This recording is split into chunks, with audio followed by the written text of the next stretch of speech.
Now, we would like to welcome our plenary speaker, Dr. Elisabeth Chan. She is part of a small group of TESOL international speakers who gives talks to affiliates all over the world. Elisabeth is an associate professor at Northern Virginia Community College in Virginia and has over 15 years of experience working with English language learners. One of the reasons we requested Elisabeth to speak is because of her current research and work on social justice issues in the classroom. Quoting Elisabeth, like any skill, social justice skills must be studied, practiced, reflected on, and improved in a continuous cycle. During her talk, we request that you put comments or questions in the chat, and moderators will share those questions with Elisabeth at the end of her presentation. We look forward to tuning up our social justice skills for ELTs and proudly introduce and welcome Dr. Elisabeth Chan. Thank you so much for having me. Let me go ahead and get my tech going here. Go.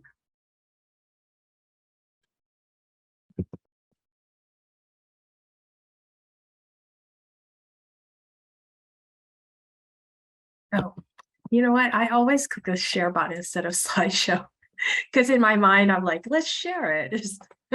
There we go. All right. So good morning, everybody. So glad to be here and to be invited to speak with you all this morning. I've been looking a lot through ORTESOL's website and kind of just glancing through some of the ideas that have been going on within your association itself, and looking through even like some past newsletters this morning and thinking, I saw one from a few years ago where your conference was about bringing kind of the real world, bridging that real world into the classroom and the real world. And I think that this is just a really good way to continue that conversation, even now, to think about bridging through a focus on our social justice skills. So I just want to kind of start there and talk about what I mean, right, when I think of social justice, and then what I think of when I'm combining that together with the idea of skills. Let's see. So just thinking kind of more broadly for a moment, not only about social justice, but just about what we mean when we think about skills, right?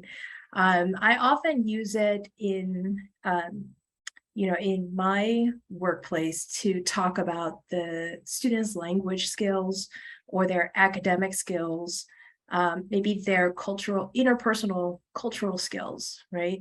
So these are all different types of skills that we may think about when we use the word skills in our day-to-day conversations with colleagues and students in our workplace.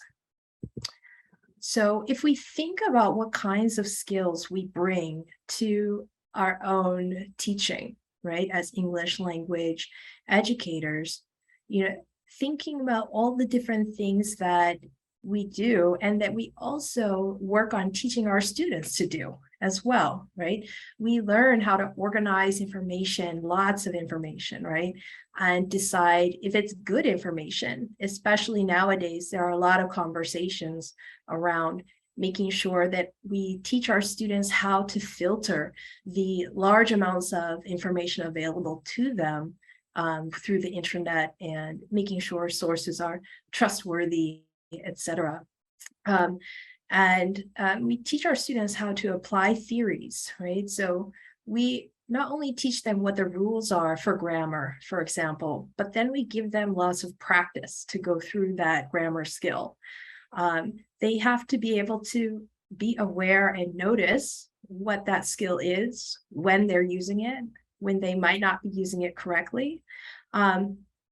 So it takes a lot of study, it takes a lot of practice, and we can provide those tools to the students in those cases, but they have to use those tools, right? And they have to be the ones to practice using those tools. And the way that they use the tools are often, can come in different varieties of ways based on who they are, how they see the problem that's in front of them, and how they choose to apply those tools. So being aware of that and being able to reflect on their use of those grammar tools, for example, is how they progress, right, in their language learning, because they become more self-aware of exactly how they're using that. And so in the same way, we want to think about all these different tools and skills that we already have in our day-to-day practice that can be utilized and leveraged for social justice aims and social justice goals. So some that have been really, popular recently have been talking about socio-emotional factors, especially once the pandemic hit us in 2020, and trying to deal with those socio-emotional concerns that were coming up more and more. They might have been there, but they were highlighted by our situation and our context. So thinking through these skills, we can practice how do we use these skills in different ways based upon the content that we want to get across.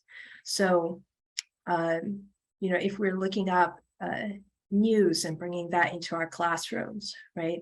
We could bring a news article about, the environment. I know there's a lot of, we could talk about things that are local to us, right? And that's going to be different in Virginia than it is in Oregon. But the skills that we're using to do it can be the same types of skills, even though the content itself is different, because the content should be relevant to our own environment, our own students, and our own colleagues and community. So thinking through some of these skills that we already have, what does that mean to combine some of these together with concepts of social justice? So one of the things that I think about when I think about the foundations of social justice is many different people use these terms in different ways. So we have to make sure for ourselves that we have an understanding that fits our context of who we are and the environment around us.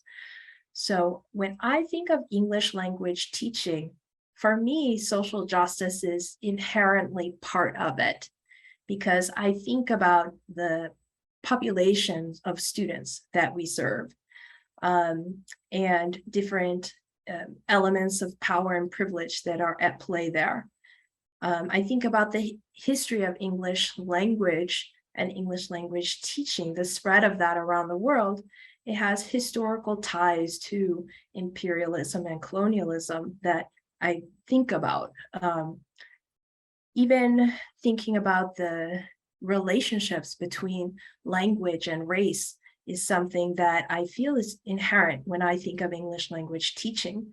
Something for me, I was born in America. I'm a fourth generation Chinese American. And unfortunately, I didn't grow up learning Chinese language. I grew up pretty much a monolingual English speaker. But when people look at me, there's this idea that I look like I should speak some type of Asian language, because we have that connection between race and language. And so when we think of English language teaching, for me, these ideas of social justice are just intertwined with our profession. So one of the kind of foundational ideas where I start to talk about this is something called the 4 I's of oppression.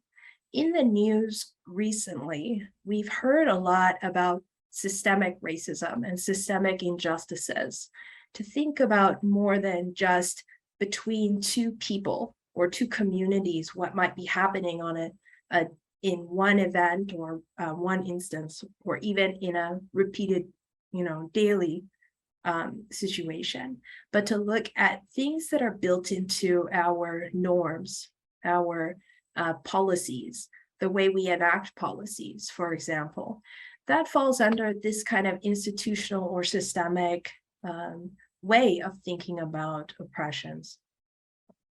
But that interpersonal is usually kind of the first one that we think about, the one that's between two people. But at the same time, there are these 4 different levels that are going on. So we also have this ideological level, which is people's value systems, the beliefs that people already hold that are deeply ingrained. We don't always think about consciously, but they affect the way that we learn new information. They affect the way that we interpret new information. And it takes a lot of, again, kind of being aware of it and kind of studying ourselves a little bit to figure out what that is. And we also have this intrapersonal level that's going on at the same time. So that inner piece of kind of a conflict that might be going on within a student, for example. So for me, I mentioned I grew up as a 4th generation Chinese American, but I also grew up in the US South. I'm originally from Tennessee. And there were not other East Asian people around me when I was growing up. There really weren't other classmates or friends that I had because of my environment. And so when I was young, I didn't see a lot of representation of Asian Americans. And every kid wants to kind of fit in, right? They want to do the things that will help them make friends and to fit in. And when they don't feel that, they don't see that validation or representation, they sometimes internalize this feeling that something about them and their own identity doesn't fit in with what's around them, right? And they can kind of self-oppress themselves. So for me, growing up, I had an internal conflict of kind of rejecting my Asianness. I didn't want to be seen as Asian. I didn't want to have kind of this connection to anything Asian. I wanted to just kind of put forward my, quote, Americanness, right? So that's an example of that intrapersonal level that can be going on at the same time. So when we want to address social justice issues, we kind of have to think about all the different levels that might be at play. If we're addressing just one level, it might not be enough to help us make the change that we want to see.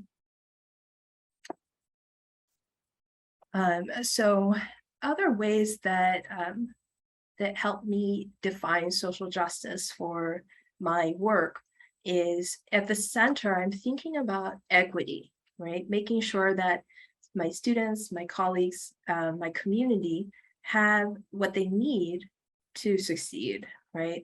And we all know that that may be different for different people based on their needs.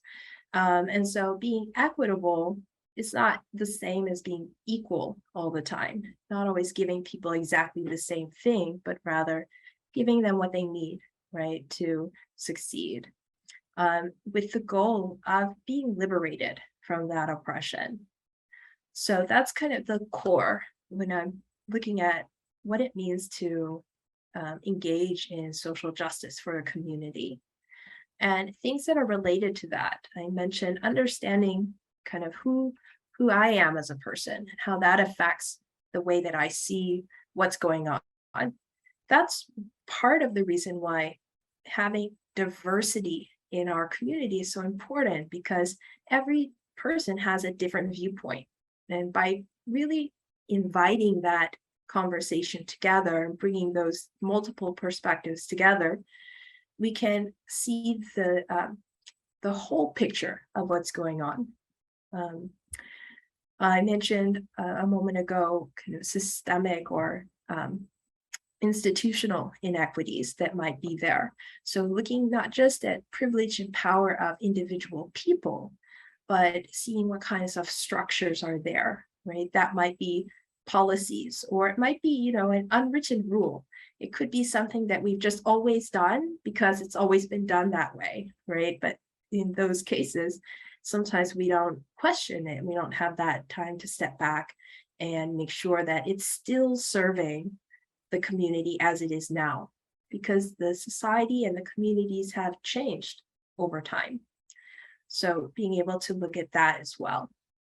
Thinking about socioeconomic status of our students, of our colleagues, of our community, and then also acknowledging that history piece, right? Of knowing for this community, what has the history been? The issues that we have now have a root somewhere. And so being able to kind of explore that as well, not looking at just what's happening at this moment, but seeing backwards in time and learning about the history of something really helps us to better understand the root of a problem rather than just the effects that we might see in front of us, so that we can try to make those changes that we want. So this is kind of the question then to think about for you, defining social justice for yourself and for how you want to use it and engage in it with your work. Thinking about, your own positionality, right? Who you are, what your history is, your connections to the community, and to it could involve your position at your work, but then also your position within the neighborhood. And then what are your social justice commitments, right? Sometimes we get so enthusiastic, right? And we really want to just do things. We want to make that needle move, right? We want to see that change happen. And we can get sometimes in the weeds of things, right? So sometimes trying to take a step back and having something that anchors you, right? Especially on days when you feel kind of burnt out, like, okay, I've been, working really hard towards this goal and I'm losing steam. Having something that's your core, your social justice commitments for yourself to fall back on, to remind yourself of why you engage in that work, can help to kind of re-energize you, right? To make you feel like, okay, let's center back here, right? Finding that center. For me, my social justice commitments are thinking about relationality. So between me and other people, building those relationships and thinking about the community as a whole, right? I also think about intersectionality. So looking at people's multiple identities, right, at one time and how they interplay with one another. And I also think about criticality. So thinking about the privilege and the power of myself and then other people who are, at the table, so to speak. So these are things that, having these tools can help us to use our skills in the way that we want to be using them, right? So for me, kind of going backwards and making sure that I'm building on kind of knowing the history of things, these are some of the examples of texts that were very influential for me as a English language teacher and scholar, kind of going backwards over time and looking at the connections between, like I mentioned earlier, the connections between English and imperialism or colonialism. That really helped to root and help me understand why is there, for example, this kind of bias about English with an accent, right? And that connection between the language and the race that I mentioned. So, even as a TESOL professional of many years, I sometimes encounter that situation where I have had students who, wanted a quote American teacher.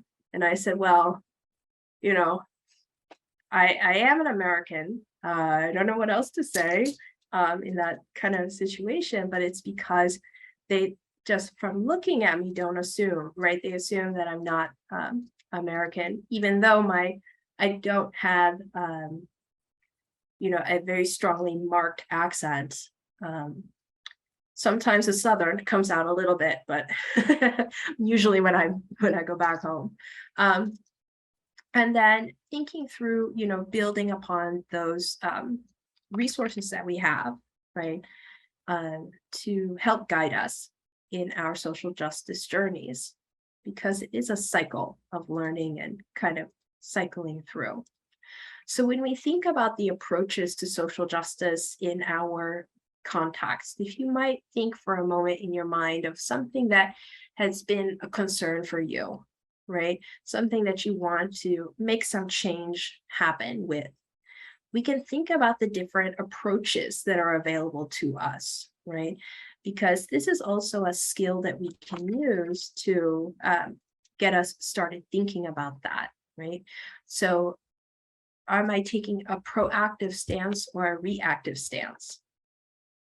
Am I concerned about it because something happened to me and now I'm reacting to it, right?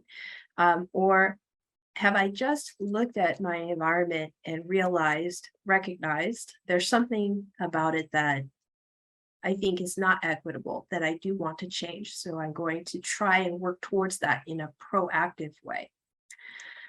A lot of times we kind of skew one way or the other. We tend to naturally either work, for example, bottom up or top down. But the reality is that we really do need both ways, right? To have this interplay between it. And again, having that diversity within our allies and our colleagues, because different people will have those different ways of thinking about it. Putting it together, again, you get that fuller picture. You get to anticipate better from both angles.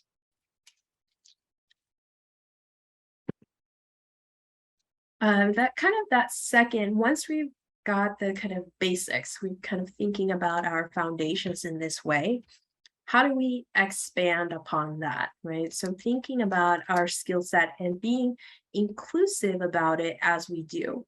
So thinking through not only inclusive of people, but also of the multiple perspectives, the diversity of ideas themselves, right? So I'm going to talk again a little bit about like a personal example here. So we hear this term a lot, like inclusive curriculum, thinking about what we bring into our classrooms. But it's really not enough just to say, let me bring in diverse materials. It has to be very intentional. Just because I bring them into the classroom, if I just put them there for students to use, but I don't do it intentionally, I don't facilitate that raising of awareness of how important those diverse thoughts are, or how those multiple perspectives can really facilitate, coming together and facilitate something bigger, then it's not completely there yet, right? Because that intentionality is very important. But that's not to say we shouldn't bring in those things, right? Of course we should bring them in, but we want to make sure that intention is there. I did mention, for myself, I didn't see a lot of representation of people who look like me when I was growing up in my public education. And so I became really interested in this idea of culture loss through schooling, and this idea of this authentic caring. So these are two concepts that come up in the literature that talk about the importance of having that representation. For me, I never even, I spent a lot of my childhood kind of, like I said, rejecting my Asian identity. And when I got to college, I was in a history class, a US history class, and we were talking about the civil rights movement. And I had this thought kind of like, wait, okay, so we knew that we had learned during segregation that we had white people sitting in the front of the bus, Black people sitting in the back of the bus. But then I asked my professor, what about people who look like me? Where did we sit on the bus? And he didn't have an answer. He didn't know. And it was a moment for me that kind of changed the way that I was thinking, because I thought, well, if he doesn't know, he's supposed to be the expert, right? He's the history professor. And if he doesn't know, then it must not be, important. So maybe I'm not important in history, in US history, which was totally wrong. It was just the fact that he also had never been exposed to the representation of Asian Americans in history. And so, especially in the last 2 years, doing different talks, I've had people ask, were Asian Americans even involved in the civil rights movement?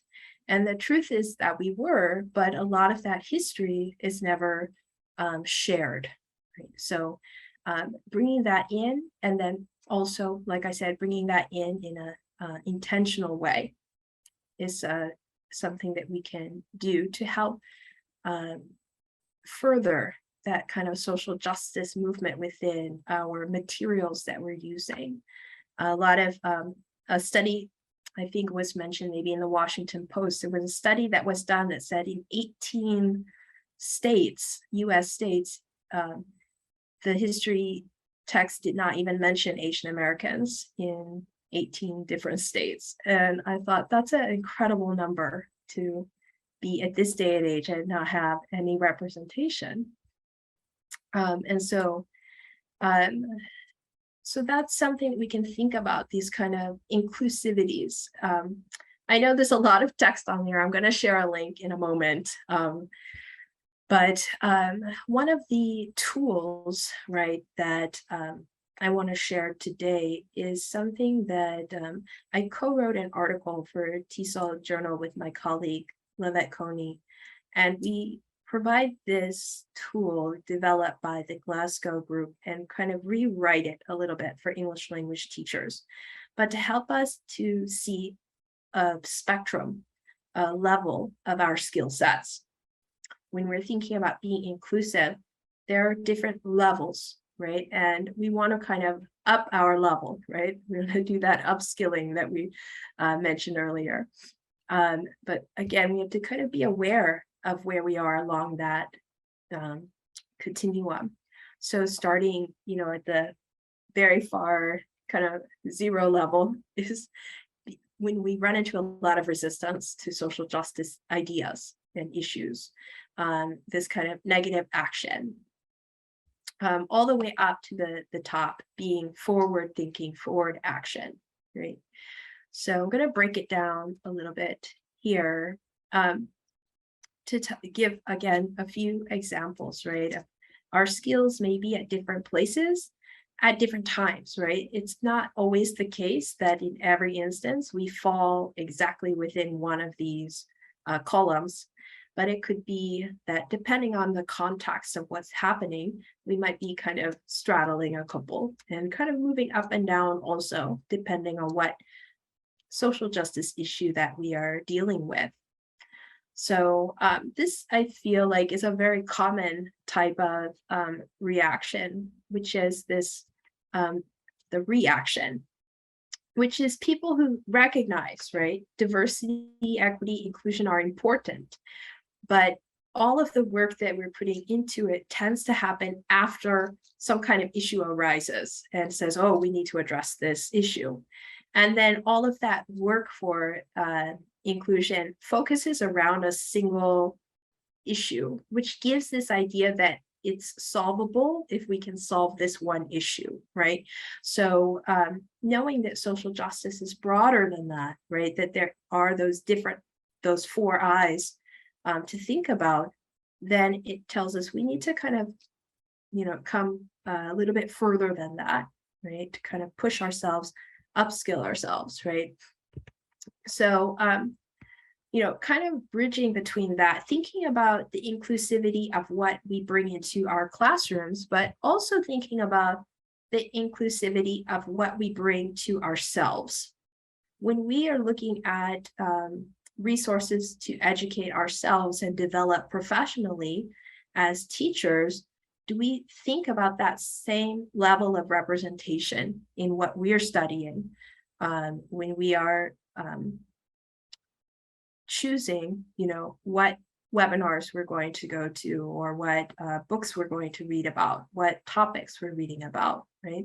So taking that same kind of idea of let's bring a lot of diversity into our materials for our students, but also thinking about how do we bring that to ourselves and to our colleagues. So coming up to kind of that upper end of that spectrum, we also want to make sure that we're being more proactive. Earlier, I mentioned kind of the being reactive versus being proactive. So being proactive means that we do recognize, right, that there's something that we want to enhance, something that we want to move the needle on. And so making sure that we are giving the time and the resources to that, right? Not because something happened that we're trying to address, but so that we're preventing things from happening in the future, right?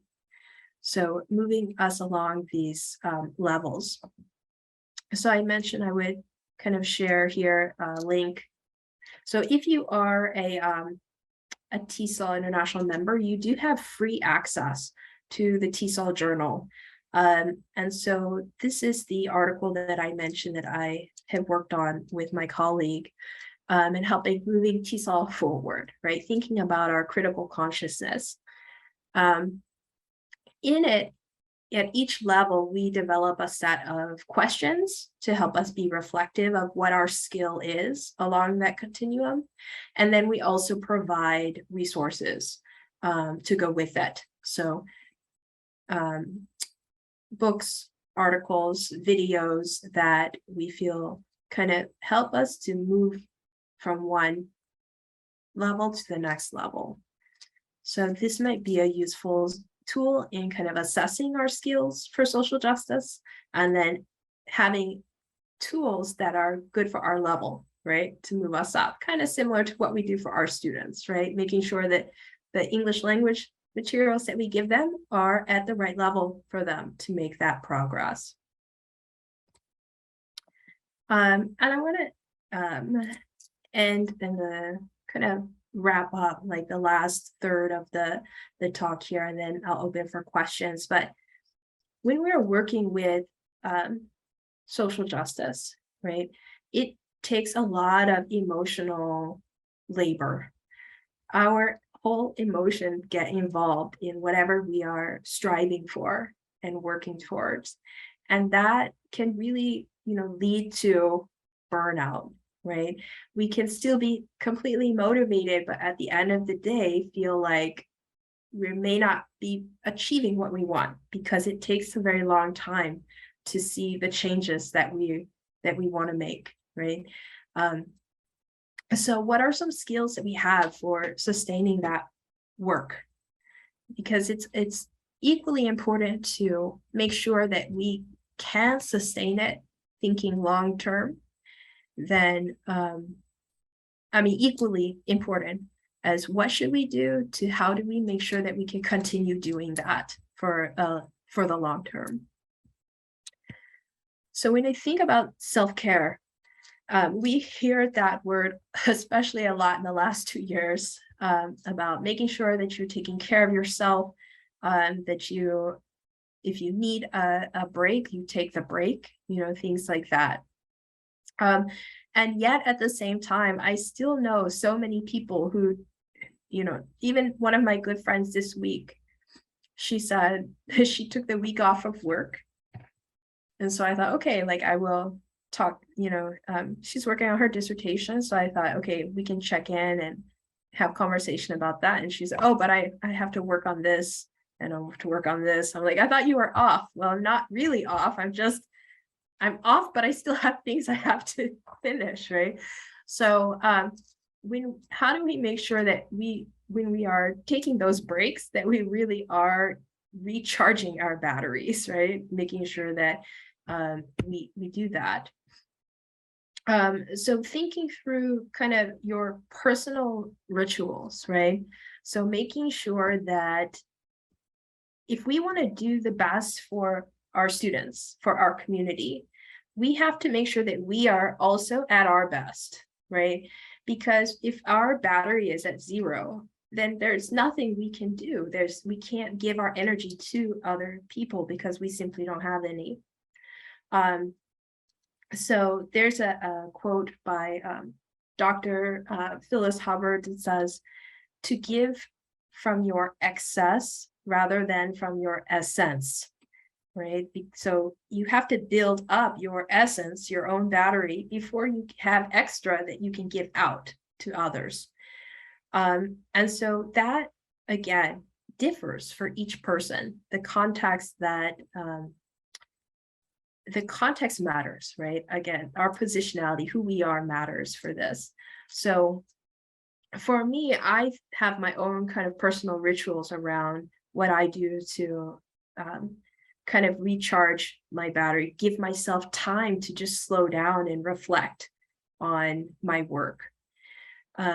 Because again, part of building our skills is not only just being aware of what we should be doing and trying to do it, but also being able to reach that level where we can reflect on how well are we doing those skills and what can I do to make sure I'm increasing those skills and maybe doing those skills in a more effective way.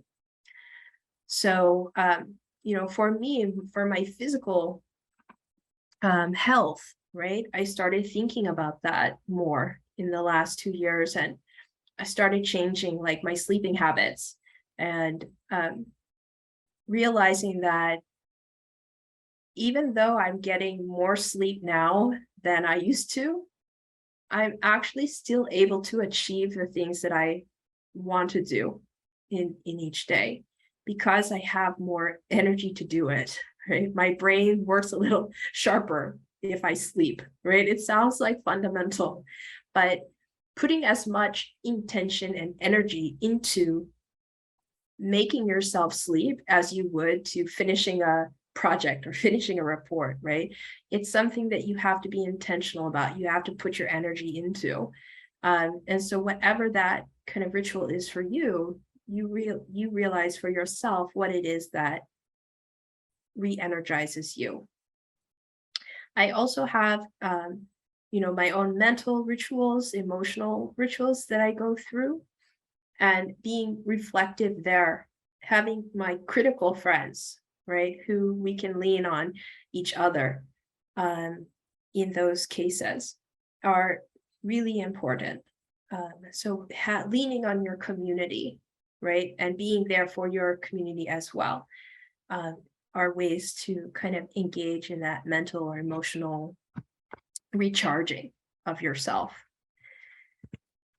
So Angela Davis has this quote that anyone who's interested in making change in the world also has to learn how to take care of herself, himself, theirselves.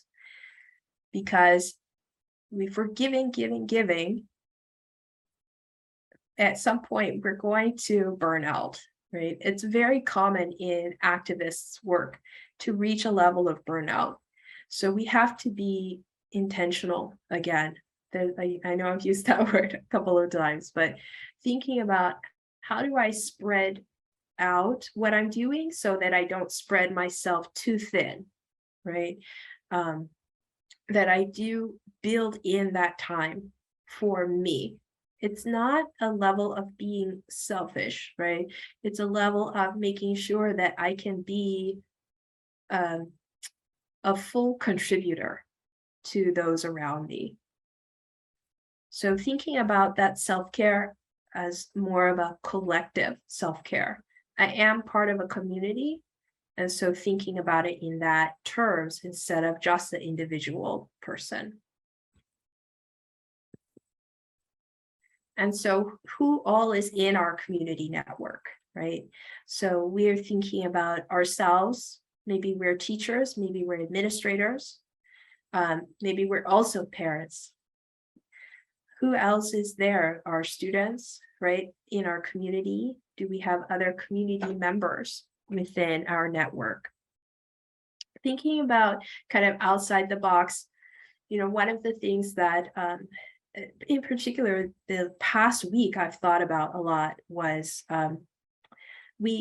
during the beginning of COVID, right? A lot of us went into Zoom classrooms where we had to interact with our students through Zoom. And it brought in the family into our classrooms as well, intentionally or not, right? That we started to realize, if our student is there, their family members right there as well. It brings in kind of a new connection into our teaching. And for me, I teach in a community college, and I was reflecting on this too, because for some reason in my mind, I think a lot of parent involvement is more K-12 in my mind.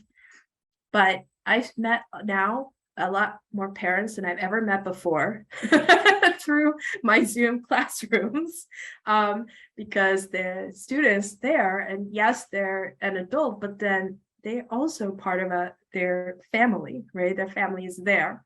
And thinking more intentionally for myself, how can I utilize that resource, even though it's a college class setting, right?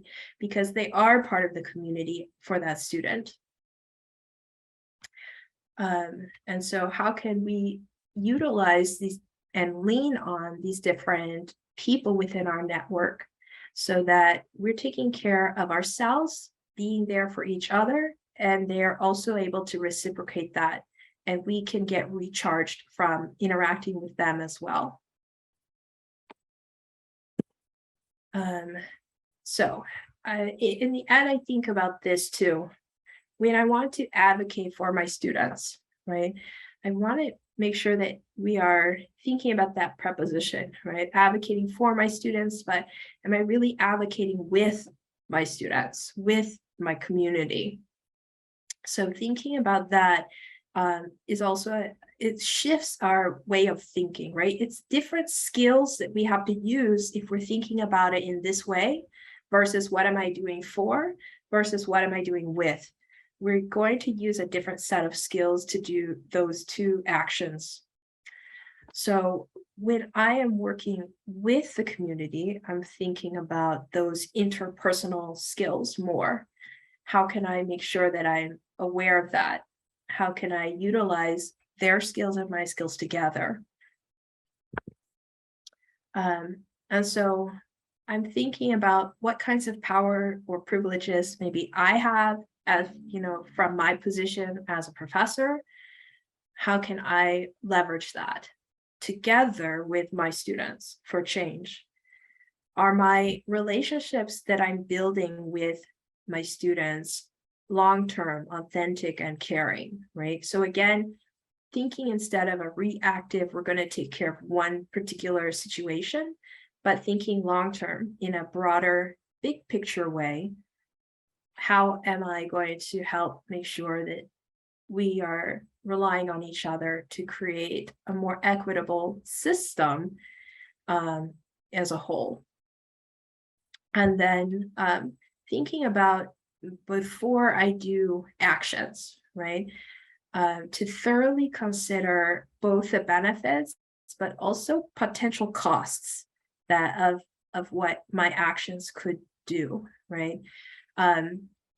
Because there might be some kind of unintentional harm that comes from an action that I might take if I'm not considering all of the possibilities. And so those costs, it's not just like monetary costs, but it could be social costs, it could be academic costs. So again, that's where having those multiple perspectives represented, working with my community of whoever I want to be serving, right? Bringing in their perspectives and inviting those in, making sure that we really have looked at each angle to make sure that the actions that we're doing is really the best way of going about that. So just in closing, I really come back to this quote. This is, as I mentioned, one of my own social justice commitments to think about criticality. So there's this quote about the heart of criticality in teaching is not to just explicitly teach students to resist, right? But it's to make sure that we're supporting the students' agency and that we're able to position them to make fully informed decisions, right, about their own lives and their own learning. And again, it's very context specific, right? Whatever is meaningful for them in that way. So not just what I might find meaningful, but how do they view that?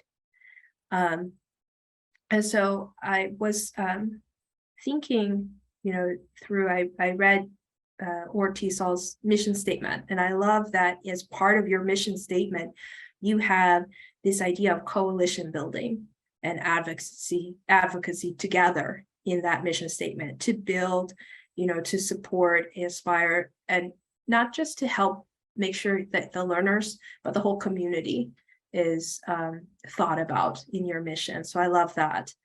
And so, this is something, these are reflective skills that you can think about today, right? You don't have to wait until Monday to get into your classrooms, but there are things that you can start reflecting on these skills from now, kind of as you go forward today in the different sessions that you attend, right?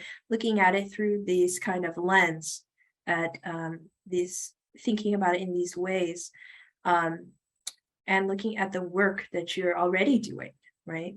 Because you do have these skills already, like I mentioned at the beginning, but if we shift it through a social justice lens, it becomes, it gives us another set of considerations, right? About how we can use those tools and those skills that we have in our own contexts, in a way that will work for us, for our local communities, based around who we are, the resources we have, and our own histories. So just want to thank you all again for having me, inviting me to speak for your conference. I'm very excited for all of the inspiration and learning that's going to take place. And I will share these the slides for later. We'll have the links in there. And we'll have the references are there. And then I also just, as we kind of wrap up, there are some things happening in TESOL that you might be interested in, continuing thinking about in the upcoming months. And then we will be so excited to see many of you in Portland in person in March. But we also have the virtual component in April, the beginning of April. Well, Dr. Chan, thank you so much. You've really given us a lot of things to think about. And I'm going to summarize the questions that we got in the chat while you were very busily sharing. And I think one of them, just you sharing the resources, may answer some of the inquiries that we had, because we had sort of 3 levels of inquiries. One level is sort of like the micro, what can I do on Monday with my class to start bringing up these very important topics?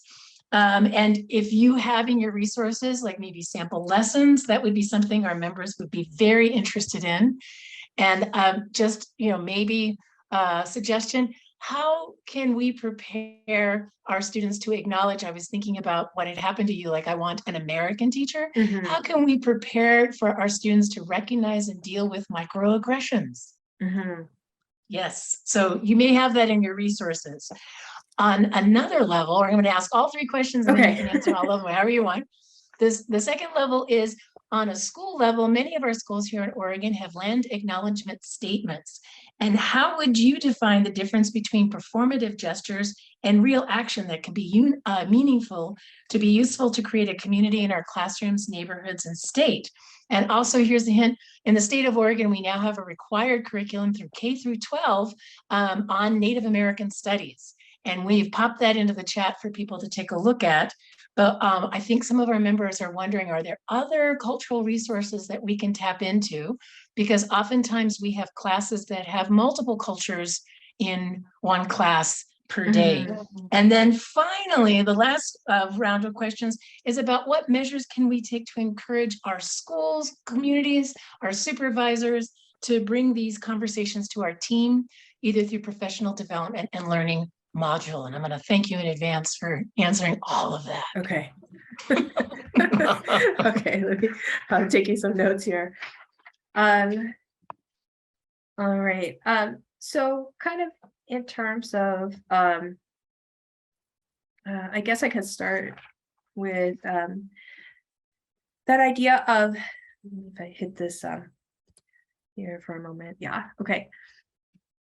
If I could start maybe from that concept of being performative versus having like a real connection to the community, that really does come from your kind of inner work, right?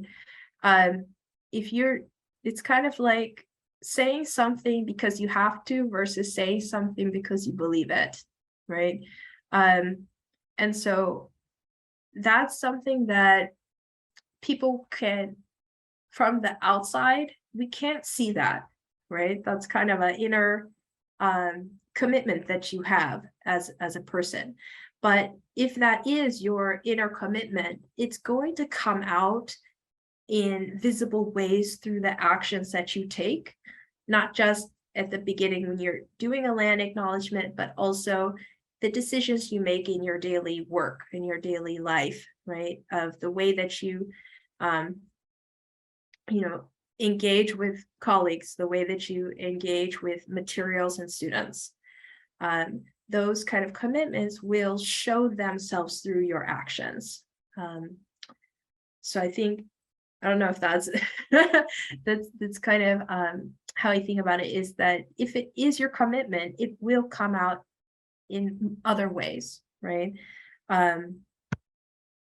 So kind of doing that inner reflection and that inner work is helpful there to make sure that other people will see that it's not just performative, right? You kind of walking the walk, not just talking the talk, right? In that regard. Thinking through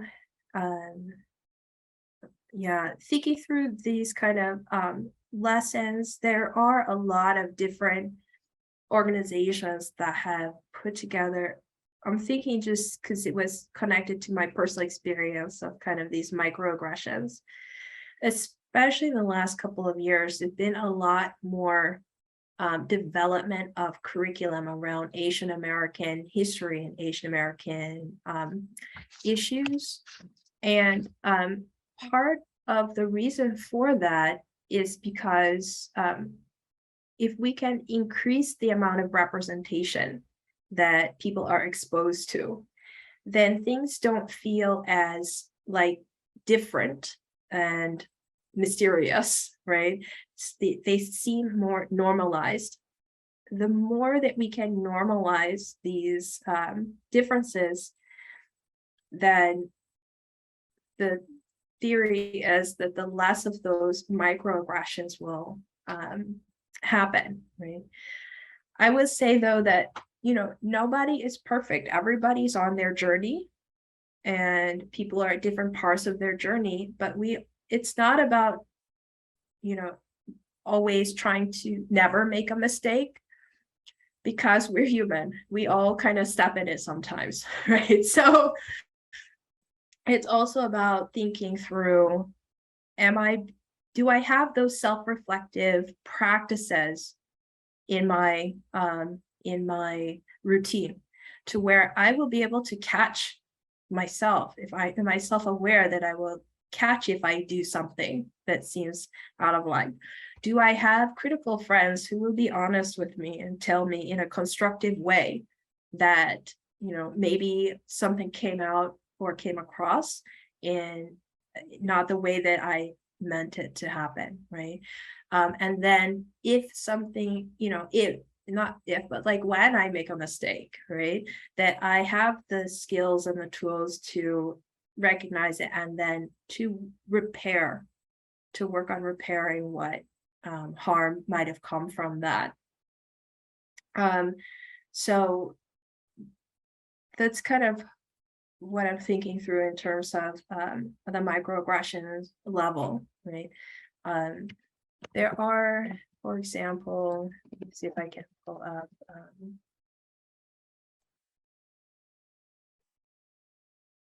This, let's see.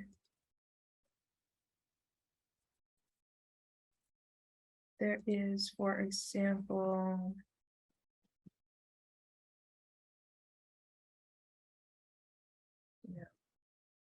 like some Asian American education projects that have happened in the last couple of years to help, you know, supplement some of that missing curriculum that's there. So that's just one example there, the Asian American education project. But then in terms of how do we encourage the schools and kind of administrators to support us if we are trying to, you know, jumpstart some kind of initiatives within our environment, we definitely want to think about the mission statement of our school. So for me, that's one thing I always fall back on if I want to work with a school or with an organization. Let's come back for a moment to see what is in writing by the school or the district, right? What do they say is important to them? Do they have a mission statement that includes these ideas of diversity and equity and inclusion? Did they state it as values somewhere in their policies, in their websites? Because that becomes a starting place for you to kind of get a foothold and say, look, the school says this is important. And so I'm helping to further the mission of the school for the success of our students and our community. So I think that's always a great starting point to see, to try to get some movement there at that level. Is because, especially in the last couple of years, a lot of associations, organizations, and schools have started revising them to include explicit language around diversity and equity and inclusion. And so those kind of initiatives that districts and schools have started engaging in can definitely be a place to latch on to make that connection and be very clear, right, for the person that you're talking to. Like, this is connected to our shared goals and our shared mission in this way. And just kind of, if you can develop like a little elevator speech, right? And then you have the how, because I think a lot of times administrators will say, yes, it is important, but they don't know how to go about it. They don't know what it's going to look like. So being able to also bring, even if it's just an outline, like this is kind of plan that we're thinking about, is really useful to give them a good picture of what it is that you want to work towards and achieve.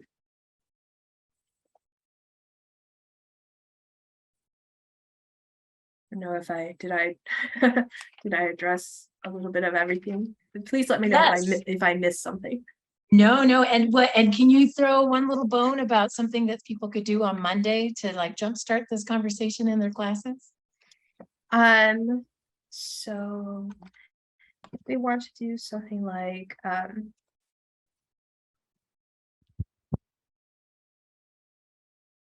do like a little,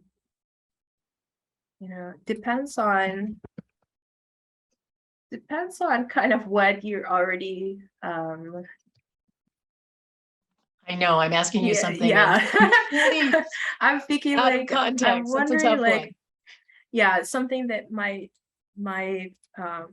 work for like here's a video about the 4 eyes. So thinking about those kind of the 4 eyes of oppression, it's like a easy kind of explanation of how do we look at those different levels: individual, interpersonal, institutional, and ideological. So, I'm thinking through, to me, when I'm thinking about whatever content that you are working on, right, to think about it through what are the kind of power dynamics that might be at play, right? Who are the people who are a part of that? So if you're bringing in, like news articles from the local news that is happening, right? Thinking about who, teaching the students those critical thinking skills of who wrote it, right? Who's supporting this? Those things that we kind of already do in that way, but thinking through it in the idea of bringing in the power element, the privilege element, can shift it a little bit into a social justice conversation.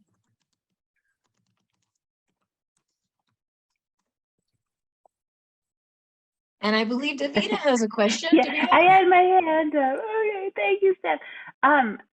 Dr. Chan, I was just curious if you followed this discussion on the My TESOL bulletin boards about a speaker that was coming to Florida school. I can't remember the name. University of South Florida, Dr. Justin Pierce Baldwin Gerald, and his presentation was called Antisocial Language Teaching English and the Pervasive Pathology of Whiteness. Mm-hmm. In Portland, we're very used to hearing things like this, Mm-hmm. and I think we stand behind it, many of us. But the reaction from people from the TESOL community really was surprising to me. And I'm just curious. I mean, I know you're here kind of representing TESOL, but what you think about TESOL moving forward, and how do we start to shift things with our peers and colleagues, not just with our students in the classroom? Right. So I definitely, I was made aware of the discussion that was happening. I haven't read the discussion myself, but I think that part of it is just kind of people not understanding the use of his language, right? He's using these words like whiteness, but he's not, which is in line with anti-racist research and also decolonial research, but not focusing on that individual level, but on a bigger kind of ideological level of whiteness. And I think people are kind of triggered around that word.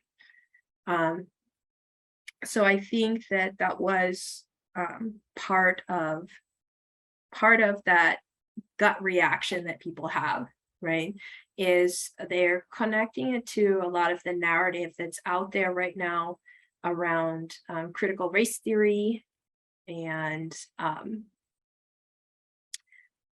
that kind of false narrative that if we talk about race, it just means all white people are bad, right? Which creates that kind of visceral reaction that people have against something before really learning about what it's about, right? And so for me, that was kind of my interpretation of where some of that may have been coming from. Because there was already a big kind of, pretty national conversation around that. And so for me, I think that's where some of that was coming from. I think it is something that we are pushing towards, we are working towards. We had a meeting with leaders in TESOL International a week or so ago, because the board has put forward a revised vision statement and commitment for the association that includes explicit language of anti-racism.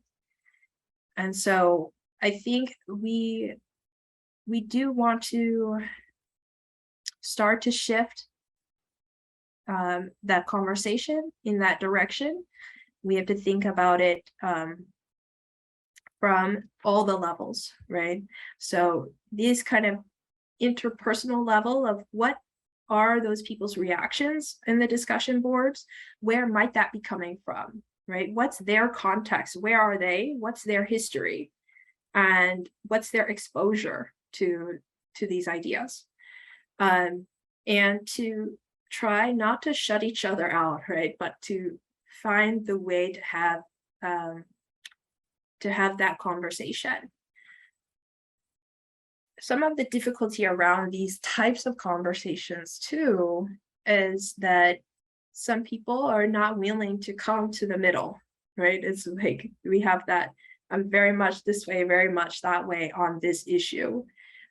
So sometimes we can't have those conversations with people who refuse to give a little. But if we want other people to give a little, we also have to give a little and try to figure out, like I said, where is that other person coming from? To find something that we do share, some kind of commitment or value that is shared to work from. Elisabeth, thank you so much for sharing with welcome. us and all of the insight that you've provided and your thoughtful responses.